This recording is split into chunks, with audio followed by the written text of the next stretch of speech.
본문입니다. 성경에 참 좋은 구절들이 많이 있지만 저는 이 본문을 좀 개인적으로 특별하게 여기고 많이 공감하면서 어렸을 때서부터 좋아했습니다. 왜냐하면 죄인들이 어떤 마음으로 세상을 사는지, 또 그것을 보고 있는 예수님의 마음은 무엇인지 잘 녹아 있기 때문입니다. 이 성경에는 회심한 인물들이 참 많이 나옵니다. 내가 이전에는 예수님 모르고 하나님 모르고 살았으나 이제는 믿음이 생겼고 하나님을 위하여서 살겠습니다 하는 사람들 말입니다. 그러나 회심한 사람이 직접 자기 이야기를 성경에 기록해 놓는 경우는 굉장히 드뭅니다.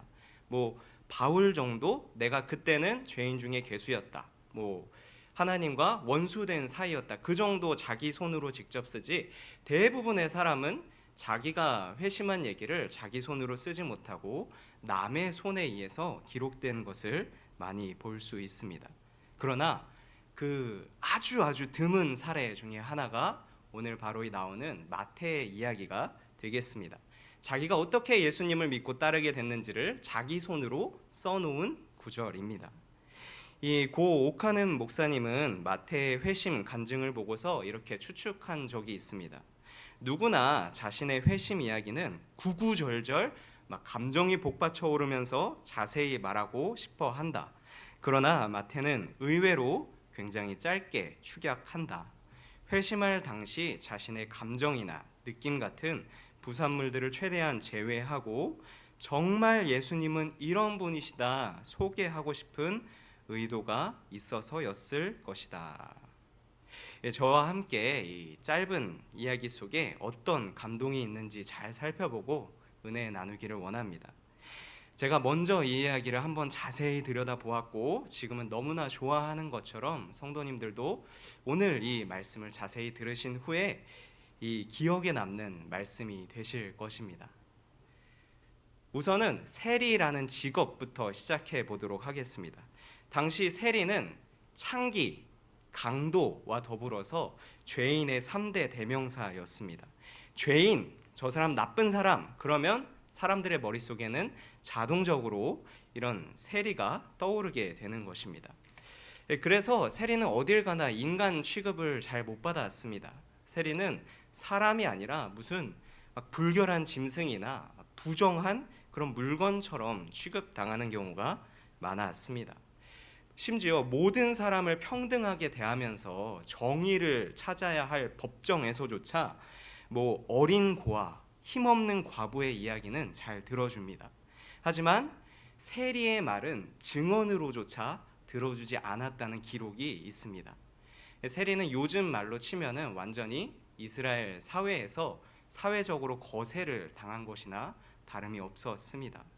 유대인들은 왜 그렇게 세리를 미워했겠나? 대표적인 이유로는 보편적으로는 자기 민족들에게서 돈을 걸어서 자기를 침략한 로마에게 갖다 바치기 때문에 매국노라는 이유로 세리를 싫어했습니다.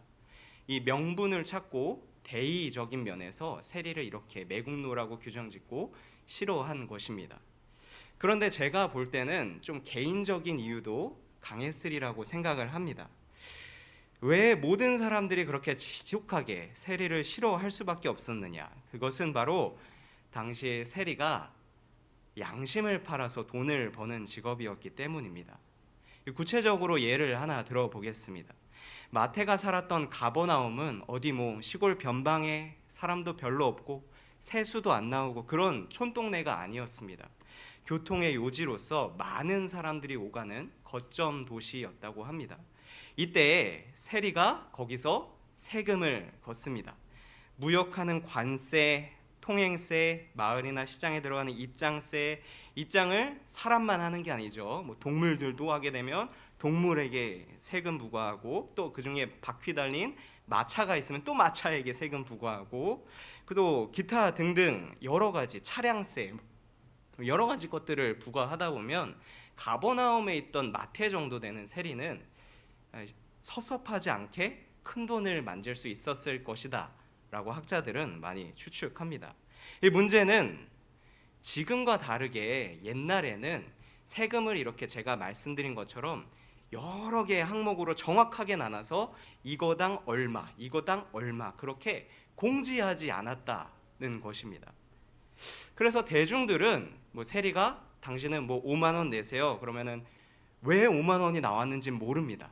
하지만 5만 원 내야 되고, 당신은 8만 원 내세요. 그러면은 왜 8만 원인지 모르지만 하여튼 8만 원을 내야 하는 것이죠. 달라면 달라는 대로 돈을 줄 수밖에 없었습니다. 상상을 제가 나름대로 하면 이런 장면이 충분히 펼쳐질 수 있는 것이죠. 자, 거기 지나가는 당신 통행료 10만 원 내세요. 왜죠? 저는 지난번엔 8만 원만 냈는데요. 그때는 양이 많은 대신에 마차가 없었잖아요. 마차까지 포함됐으니까 이번엔 10만 원 내셔야 됩니다. 그럼 왜 저기 있는 마차 끌고 가는 저 사람은 5만 원만 내죠? 저 사람하고 친하다고 지금 봐주는 건가요? 저 사람은 양이 아니고 염소잖아요. 빨리 10만 원 내세요. 나도 지난번에 염소만 데려왔을 때 8만 원 냈는데 그때는 왜 8만 원이고 지금은 10만 원입니까? 이런 궁금증들이 끊임없이 불만이 막 솟아나오나 알려주질 않아요. 하여튼 당신은 10만 원 내야 됩니다. 뭐 어쩔 수 없죠. 뭐 이게 좋아하는 물건 사는 것도 아니고 세금인데 지나가려면 내야 되는 겁니다. 안 그러면 공권력이 찾아와서 나를 제압하니까 어쩔 수 없죠. 그렇게 세리한테 10만 원을 내면 세리가 정가였던 5만 원은 세금으로 참 납부를 하고 5만 원은 자기 주머니에 넣는 경우가 많았습니다. 이 비단 과세제도뿐만이 아닙니다. 일반적인 시장에서도 이 정도 정보의 불균형이 일어나면 시장이 실패합니다. 반드시 실패합니다. 돈을 내는 사람은 가격을 잘 모르는데 파는 사람만 정확한 원가를 알고 있고 그걸 공개하지 않아요. 그러면 보통 가격이 천정부지로 뜁니다. 덤태기를 씌우고 싶고 파는 사람도, 사는 사람이 덤태기를 써도 내가 얼마만큼 덤태기를 썼는지 알 수가 없습니다. 그래서 이게 물건 사는 게 아니라 어차피 필수적으로 납부해야 할 세금을 달라는데 안 줄 수도 없고 말입니다. 이런 구조는 세리 한 명 한 명 그 개인에게 문제가 있다보다는 환경 자체가 이 세리라는 직업을 이끌어가는 이 구조 자체가 실패를 안 할래야 안 할 수가 없게 만드는 구조입니다. 이런 구조 속에 있으면 마태뿐만이 아니라 그 누구를 갖다 놔도 쉽게 자신의 양심을 팔아서 자신의 이익을 극대화하고 싶은 마음이 생깁니다. 왜냐하면 양심을 팔면 팔수록 더 큰 돈이 쉽게 내 손 안에 쥐어지기 때문입니다. 원래 가격은 나만 알고 있는데 여기서 적당히 얼마 더 얹어달라 그러면 어쩔 거예요? 내야죠. 세금 안 내요? 그러면 신고해야죠. 그러면 내겠죠. 그럼 나는 바가지 씌운 만큼 내 주머니에 챙기는 그런 영어로 치면 easy money, 쉬운 돈이 나에게 떨어지기 때문입니다. 그럼 배포가 아주 큰 사람, 성인 군자는 안 그러실지도 모르겠지만 보통의 사람은 이런 거 한두 번 당하면 덤태기를 씌우는 듯한 느낌을 받으면 엄청난 분노가 그 사람한테 쏟아지게 됩니다. 앞에서는 뭐 잘 보여야 되니까 혹시나 뭐 10,000원 더 뜯길 거 20,000원 더 뜯기면 어떡하나 이렇게 잘 보여야 되니까 웃으면서 생글생글 넘어갈 수밖에 없었지만 뒤에서는 엄청난 분노를 내뿜으면서 자기들끼리 모여서 뒷담화를 하게 되는 것이죠. 그렇게 세리는 저 사람 순 날강도다. 강도와 더불어서 죄인의 대명사가 되었던 것입니다. 마태는 그 시절에 자기를 소개할 때 9절에서 보면 이거는 굳이 안 써도 되겠지라고 해서 은근슬쩍 뺀 부분이 있습니다. 그러나 마가복음이나 누가복음에 보면 예수님께서 마태를 부르신 장면이 나오는데 이 사람들은 놓치지 않고 이 장면을 기록해 놨습니다. 그것이 무엇이냐? 마태에게는 또 다른 이름이 있었다. 그 사람의 이름은 레위였다라는 점입니다. 성경을 좀 읽어본 우리는 이제 레위가 얼마나 의미심장한 이름인지 압니다. 일찍이 하나님께서 레위 지파는 나의 소유다라고 말씀을 하셨고 일반 백성들 중에서도 제사를 돕고 이스라엘 백성들의 정결을 돕고 이스라엘 백성들의 율법을 가르치고 하는 사람들이 레위 사람들이었습니다. 특정한 지역에 모여서 하나님과 동행하며 이스라엘 전체의 거룩을 돕는 사람들이 레위 사람들이었습니다. 그 누구보다 순결하고 거룩해야 할 것 같은 이름 레위가, 아니 저 어떻게 더러운 세리를 하고 있을까? 이 설교 제목이었죠. 세간에 앉아있던 레위인은 이 유대인들로서는 받아들일 수 없는 의인이었던 도둑놈, 그런 식의 말이었던 겁니다.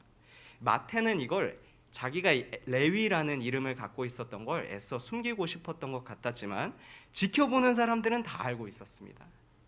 그리고 이런 점이 어이가 없었고 참 황당했었던 것 같습니다. 이 사람이 이런 존재입니다. 처음에는 하나님의 형상으로 태어나서 이름도 막 레위라고 거창하게 의미심장하게 지음받고 나는 커서 훌륭한 사람이 되겠다. 지금은 미약하나 미래에는 내가 모두에게 선한 영향력을 미치고 정직하며 공명정대한 다른 사람들로부터 존경을 받는 사람이 되고 싶어 합니다. 모든 사람은 그렇게 사랑받고 싶은 욕구가 있습니다. 마음으로 소원합니다. 그러나 마태와 같이 죄를 짓기가 너무 쉬워지는 그런 환경에 노출되고 나면 의외로 사람은 너무나 쉽게 넘어집니다. 나만 입 다물고 있으면 내가 얼마나 죄를 짓고 있는지 다른 사람들이 말릴 수 없기 때문입니다. 앞에서는 나한테 잘 보여야 되니까, 힘을 가지고 있는 내가 저 사람을 누를 수 있으니까 일단은 좋게 넘어가는 듯 보이지만 뒤에서는 얼마나 나를 물어뜯고 욕하고 음해를 꾸미고 있을지도 모르겠습니다. 본인은 애써 괜찮은 척 하면서 삽니다. 별수 있나? 내가 배운 게 도둑질인데 먹고 살려면 이거 왜 다른 길이 있나? 끊임없이 자기를 합리화하고 있을지도 모르겠습니다. 하지만 본인도 다 알고 있습니다. 지금 내가 죄를 지고 내가 하고 있는 일은 죄라는 것을 말입니다. 자기는 괜찮은 척하고 그냥 계속 하고 싶지만 그냥 남들도 다 하는 거니까 오히려 이래도 죄를 짓고 저래도 죄를 짓고 그렇게 할 거면 차라리 돈 많은 죄인이 되는 게 낫지 않나, 그렇게 합리화를 하고 싶지만 사실 속으로는 전혀 괜찮지 않습니다. 오늘 내가 내 이득을 위해서 이웃을 속여서 얼마를 갈취했는지 너무 잘 알거든요. 누가 시키지 않아도 머릿속에서 계산이 됩니다. 저 사람한테는 얼만큼 뜯어냈고 저 사람한테는 어떻게 거짓말을 했고 다 기억납니다. 내 이웃이 아침을 먹고 점심을 건너뛰고 저녁만 먹는 하루에 2끼밖에 먹을 수 없는 저 안타까운 상황을 보면서 이 책임을 통탄하는 거죠. 내가 뜯지 않았다면 저 사람의 가족이 배부르게 먹었을 수 있을 텐데. 어느덧 합리화하는 자신, 이렇게 괴물로 변해가는, 양심이 무뎌져가는 자신을 보며 회한도 오고 했었을 것입니다. 사람은 이렇게 아무리 작은 힘이라 하더라도 어쨌든 세상에서 남을 누를 수 있는 힘을 갖게 되면 이런 유혹을 받습니다. 이것이 죄 많은 세상 속에서 유혹을 받으며 살아가는 사람의 한계입니다. 놀라운 점은, 그러면 죄라는 걸 알았으면, 사람들한테 지탄을 받았으면, 욕을 먹었으면 그때서라도 그만두면 되지 않느냐. 이게 잘못된 건지 알았으니까 내가 이게 잘못됐군요. 그럼 포기하고 내려놓으면 되지 않습니까? 사람이 그렇게 죄를 쉽게 포기하지 못합니다. 작은 힘이라도 나의 손에 쥐어지는 순간 그냥 모른 척하고 합리화하면서 계속 그냥 하고 싶은 것이죠.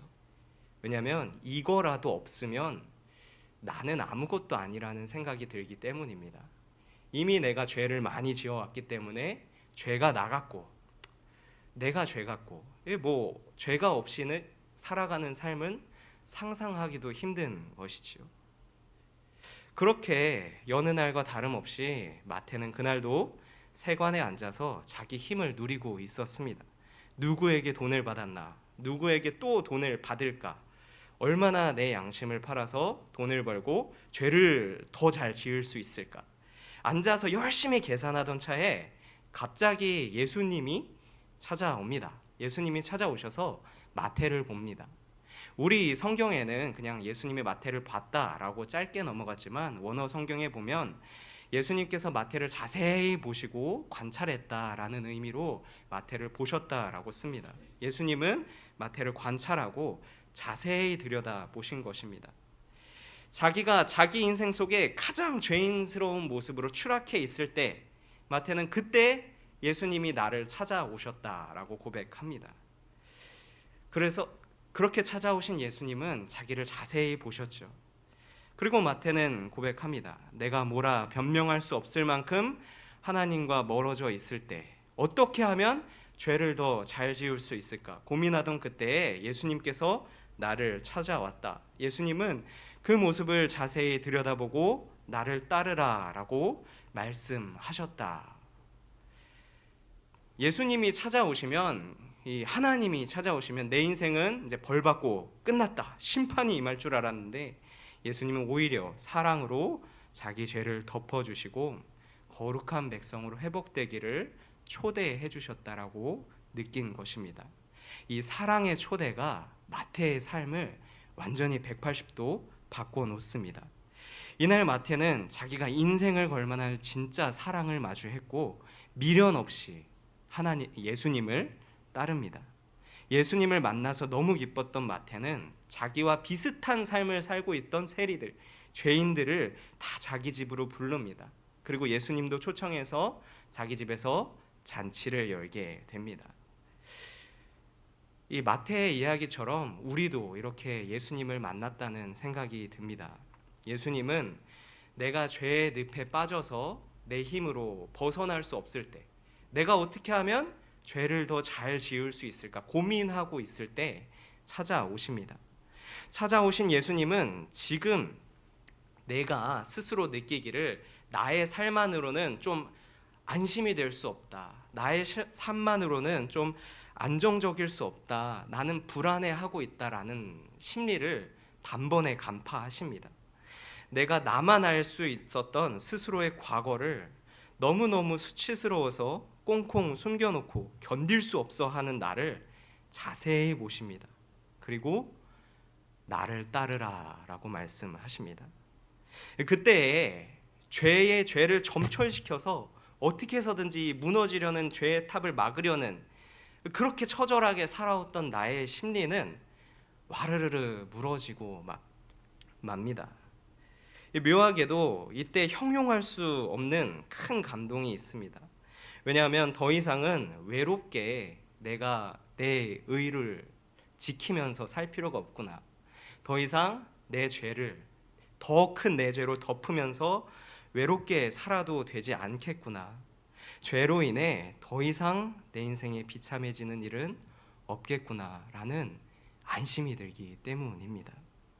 죄로 인해 처참해진 나를 거두기 위해 오신 진짜 사랑을 체험하고 나면 더 이상 외로웠고 더 이상 그 족쇄를 혼자서 끊을 수 없어서 쩔쩔매던 나로부터 해방이 된다는 그 안심이 나에게 엄습하기 때문이지요.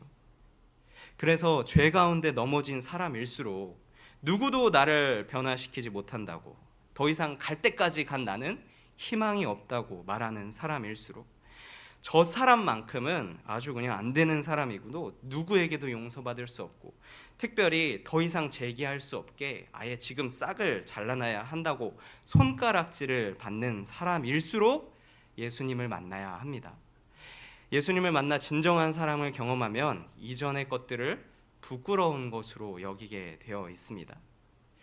아니, 부끄럽다는 건 이전에도 알고 있습니다. 사람들이 나를 향해서 욕하니까요. 머리로는 알고 있습니다. 내가 이것이 죄라는 걸 알고 언젠가 손에서 놔야 한다는 것을 말입니다. 그러나 혼자서의 힘으로는 이미 죄의 노예가 됐고 중독이 됐기 때문에 끊을 수가 없습니다. 내가 낭떠러지를 향해 전력 질주하고 있다는 것을 알고 있지만 멈출 수가 없었습니다. 예수님이 찾아오시면 나를 강하게 하사 그 고리를 과감하게 끊어 주시는 것이죠. 완전히 하나님의 자녀로 소속을 옮기게 하사 죄로부터 해방되게 하신다는 것입니다. 이제는 나를 사랑하사 나를 부르신 그리스도를 위해 살고 죽기로 결심합니다. 나의 존재를 걸고 사랑해야 될 분을 찾은 것입니다. 이렇게 신분의 변화는 참 감동을 우리에게 남겨줍니다. 저는 이 성도님들이 누리셨을 첫사랑의 경험이 우리 신앙의 좋은 원동력이 된다고 생각합니다. 죄 많은 세상에서 나도 어쩔 수 없이 죄에 떠밀려서 살다가 나를 따르라 라는 예수님의 한마디가 이 마태의 인생을 바꿨듯이 나도 나의 삶도 바꿀 것이라 확신하고 떠나는 우리 인생이 얼마나 아름다운지요. 우리도 우리의 결핍을 꿰뚫어 보시고 우리를 부르사 사랑으로 채우시는 예수님을 만나야 하고 그 만났던 기억을 묵상하면서 간직하면서 살아야 합니다. 우리 11절에 보니까 마태가 잔치를 열 때 우리 마태와는 정반대에 있는 사람들이 왔다고 합니다. 그 사람들은 바리새인들입니다. 마태가 이 본문 속에서 예수님의 사랑을 받고 너무나 감격하고 기뻐하는 사람이라고 한다면 바리새인들은 반대로 내가 하나님을 사랑한다라고 주장했던 사람들이었습니다. 마태가 예수님을 만났기 때문에 죄인들을 초대해서 예수님과 같이 잔치를 열었다면 바리새인은 어떻게 예수님의 잔치에 죄인들이 함께 있을 수 있냐라고 불평을 토로했던 사람들입니다. 마태와 정반대되는 사람들이지요. 예수님은 그런 바리새인들에게 말씀하십니다. 건강한 자에게는 의사가 쓸데없고 병든 자에게라야 쓸데가 있느니라. 나는 의인을 부르러 온 것이 아니요 죄인을 부르러 왔노라. 언뜻 보면 예수님께서 바리새인들을 건강한 의인이라 불러주시고 지금 마태는 죄인이니까 병들었으니까 긍휼이 필요했다. 너희들이 좀 이해해달라. 이렇게 어르고 달래는 것처럼 보입니다. 하지만 사실은 그렇지 않습니다. 마태복음에만 기록된 바리새인들을 예수님이 평가하는 구절이 있는데요. 5장 20절입니다. 함께 같이 읽어보도록 하겠습니다. 내가 너희에게 이르노니 너희 의가 서기관과 바리새인보다 더 낫지 못하면 결코 천국에 들어가지 못하리라. 예수님께서는 바리새인보다 더 나아야 천국에 들어갈 수 있다라고 합니다. 그 말인즉 바리새인 정도 의로운 사람이면 천국에 들어갈 수 있습니까? 없습니까? 없습니다. 바리새인보다 나아야, 훨씬 더 뛰어나야 천국에 들어갈 수 있다고 하니까 바리새인 의로는 결코 천국을 못 갑니다. 그러니까 바리새인은 의인이 아닌 거죠. 바리새인들은 스스로 그렇게 제사를 잘 드리는 사람이라고 나는 저 세리들, 죄인들과 차원이 다른 사람이라고 자랑하고 다녔건만 바리새인만큼 의롭게 살아서는 천국에 갈 수 없다고 못 박으십니다. 그럼 어떻게 해야 죄사함을 받고 천국에 갈 수 있습니까? 예수님은 무엇을 원하십니까? 우리 13절에 주황색 부분만 한번 읽어보도록 하겠습니다. 너희는 가서 내가 긍휼을 원하고 제사를 원하지 아니하노라 하신 뜻이 무엇인지 배우라. 아멘.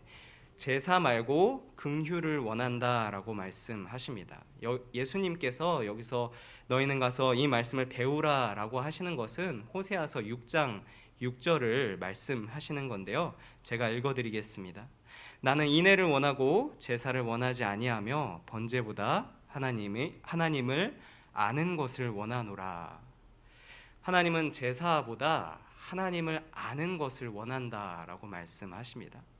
이 호세아서의 큰 주제는 이 백성들이 하나님을 몰라서 망해간다. 그러니 다시 하나님을 힘써 알자입니다.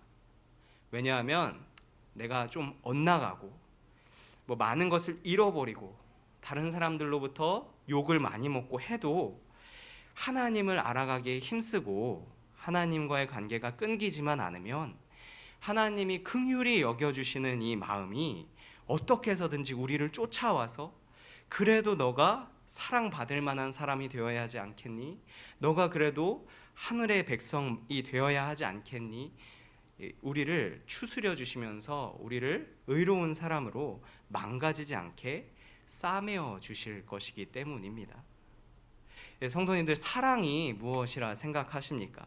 많은 답이 있지만 제가 있었던 총신 신학교에서는 사랑은 의지라고 배웁니다.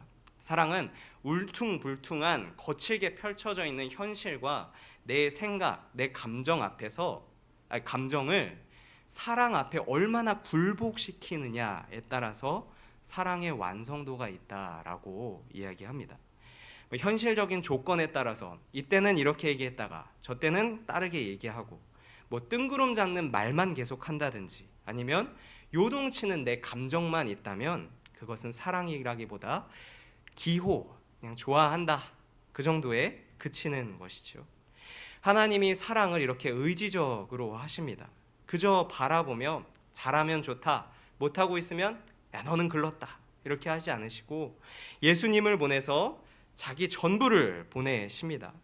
우리가 아직 하나님을 알지 못한 때에 죄의 늪에 빠져서 너무너무 수치스러울 때 마태처럼 죄라는 것을 알지만 그날도 어김없이 죄 짓는 자리에 출근해서 죄를 짓고 있을 때에 선한 목자를 보내주셔서 잃어버린 양들을 불러 모으십니다. 누구든지 이 목자를 만나기만 하면, 하나님을 진심으로 알아가기로 하면 구조를 받습니다. 내가 하나님으로부터 힘을 얻어서 세상을 지배하고 선을 쌓고 그런 것이 아니라 나를 긍휼히 여겨주시는 하나님이 나를 건져주시는 수고를 하기에 이 사랑에 실패는 없습니다. 성도님들, 우리가 이렇게 하나님의 귀한 사랑을 입은 소중한 존재들입니다. 세상의 왕인 예수님께서 나를 부르기 위해서 이 땅에 내려오셨습니다. 나에게 맞추어 주시고 내가 이해할 수 있게 복음을 잘 설명해 주셨습니다. 마지막에는 십자가에 달리시기까지 모든 율법을 다 대신 충족시키시고 이제는 성도님이 과거에 묶이지 않고 자유롭게 살아가게 하십니다. 죄에서부터 해방될 수 있는 힘과 용기를 불어넣어 주십니다. 나는 이전까지 내가 더 이상 죄를 짓지 않고 살아가면 이 다음엔 뭘로 살아가나? 나는 이것을 포기할 수 없다. 좋은 게 좋은 건지는 나도 알지. 내가 이것 때문에 욕먹고 있다는 건 나도 알지. 하지만 별 수 있나? 나는 계속 죄를 짓고 살아갈 수밖에 하고 허탄한 마음으로 빠져 있었던 우리를 구해 주시는 놀라운 힘을 개입해 주시는 거죠. 단번에 하나님을 자유롭게 사랑할 수 있도록 우리의 마음을 만져 주십니다. 우리를 건강하게 만들어 주시는 것이죠. 예수님의 마음을 알고 난 후에 마태의 인생이 완전히 변했듯이 날마다 우리를 향한 하나님의 마음을 깨달아가는 우리의 삶도 참 귀한 것입니다. 우리는 죄로부터, 이전에 내 반복돼 왔던 그 죄로부터 그 고리를 끊고 일어날 새 힘이 있습니다. 할 수 없을 것 같지만 있습니다. 예수님께서 나를 따르라 라고 말씀하신 이상 그 구출 과정은 예수님께서 책임져 주실 것이니 우리는 순종하기만 하면 됩니다. 우리의 삶도 이렇게 마태와 같이 변화될 수 있구나. 세리의 삶에서, 죄인된 삶에서 예수님의 제자 된 삶으로 변할 수 있구나. 희망을 품고 이 희망을 또 나만 알 수 없어서 마태처럼 자기 친구들, 죄인들을 전도하는 그런 복음의 능력을 아는 우리가 되기를 축복합니다.